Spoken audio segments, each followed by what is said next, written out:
America మనతో free trade అగ్రీమెంట్‌కి సంబంధించి అకస్మాత్తుగా వచ్చింది.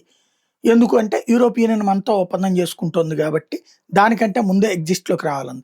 అది ముందొచ్చేసిందంటే దాని సరుకులు ఇక్కడ ఎస్టాబ్లిష్ అయిపోయినంటే రేపు అమెరికాకి దెబ్బ అన్న ఉద్దేశ్యంతో పరిగెత్తుకొచ్చింది.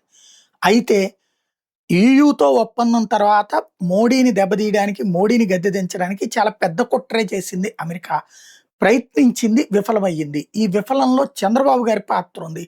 చంద్రబాబు నాయుడు గారి మీద ఒత్తిడి తీసుకొచ్చింది అమెరికానా? లేపోతే ఏ దేశంతోనోతి గాని ఒక ఒత్తిడి తీసుకొచ్చారు. ఇది మనం చెప్పట్లేదు.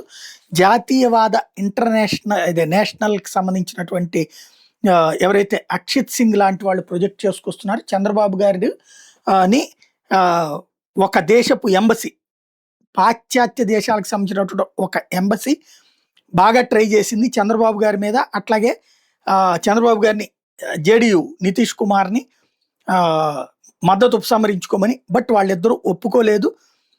దాంతో ఇక తప్పదు అన్నటువంటి ఉద్దేశ్యంతో అప్పుడు అమెరికా అగ్రీమెంట్‌కి ముందుకొచ్చింది అన్నటువంటి లెక్క చెప్తున్నా. దాంతో చంద్రబాబు గారు తాజాగా అమిత్ షాని కలిసి ఆ విషయాల వివరాలే చెప్పారా అన్నటువంటి చర్చ కూడా నడుస్తుంది. బాబు గారిని కలిసేటటువంటి మీడియా ఎవరైతే ఇప్పుడు వాళ్ళ అనుకూల మీడియానే ఆయన అలౌ చేస్తున్నారు కాబట్టి, ఆ మీడియా ఎవరైనా అడగొచ్చు. ఆయనకే క్రెడిట్ కూడా గదా! బాబు గారు మీ మీద ఎవరైనా విదేశీ శక్తులు ఏమన్నా ఒత్తిడి తెచ్చారా? విదేశీ రాయబారికాల నుంచి ఏమన్నా ఒత్తిడొచ్చిందా మోడీ గారిని దించమని మీరు ఎదిరించారట కదా!